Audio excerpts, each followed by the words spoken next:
ചിദംബരം. അയ്യോ, തമ്പുരാനും. ആരെയെങ്കിലും ഒന്ന് പറഞ്ഞു വിട്ടിരുന്നെങ്കിൽ അടിയൻ അങ്ങോട്ട് വരുമായിരുന്നു. ഇവിടെ ഇപ്പൊ ഇരിക്കാൻ കൂടിയൊന്നും വേണ്ട.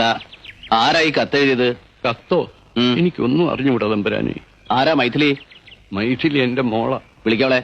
മൈഥിലി.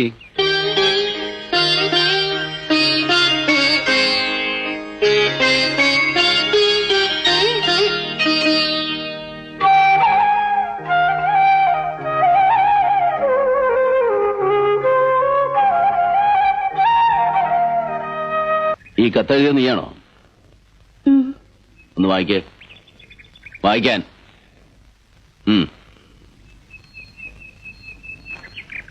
നരസിംഹ മന്നാടിയാർ തമ്പുരാൻ അറിയുന്നതിന്. മുഴുവൻ വായിക്കേ. കച്ചവടത്തിൽ മുൻപരിചയമില്ലാത്ത അടിയന്റെ അച്ഛൻ അങ്ങയിൽ നിന്നും വായ്പ വാങ്ങിയ കാശ് അറിവില്ലാത്ത കച്ചവടം ചെയ്ത് മുഴുവൻ കളഞ്ഞു കുളിച്ചു. മഹാമനസ്കനായ അങ്ങ് പല അവധികളും നൽകിയെങ്കിലും അച്ഛന് വാക്ക് പാലിക്കാൻ കഴിഞ്ഞില്ല. വാങ്ങിച്ച തുക ഒരിക്കലും തിരിച്ചു തരാൻ കഴിയില്ല എന്നറിയാമായിരുന്ന അച്ഛൻ ആ സത്യം അങ്ങയോട് തുറന്നു പറയാതെ വീണ്ടും വീണ്ടും അവധി ചോദിച്ചത് അങ്ങയോടുള്ള ഭയം കൊണ്ടാണ്. അങ്ങയെ പേടിച്ച് ആത്മഹത്യ ചെയ്യുമെന്ന് പറഞ്ഞപ്പോ ഞാൻ ആകെ തളർന്നു. ഈ വീട്ടിൽ ആകെ വിലപിടിപ്പുള്ള എന്റെ ആഭരണങ്ങളും ഈ 10 സെന്റ് പുരയിടത്തിന്റെ പ്രമാണവും ഈ കത്തിനോടൊപ്പം വച്ചിട്ടുണ്ട്.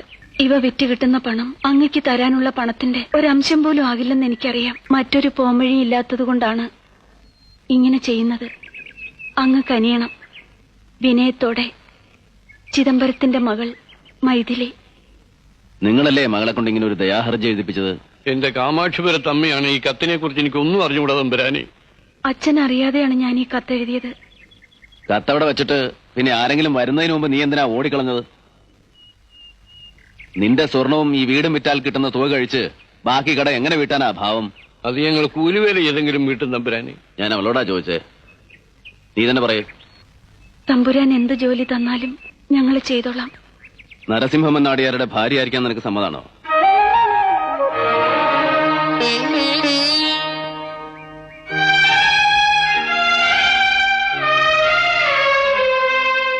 തമ്പുരാൻ എന്തായി പറയുന്നത്?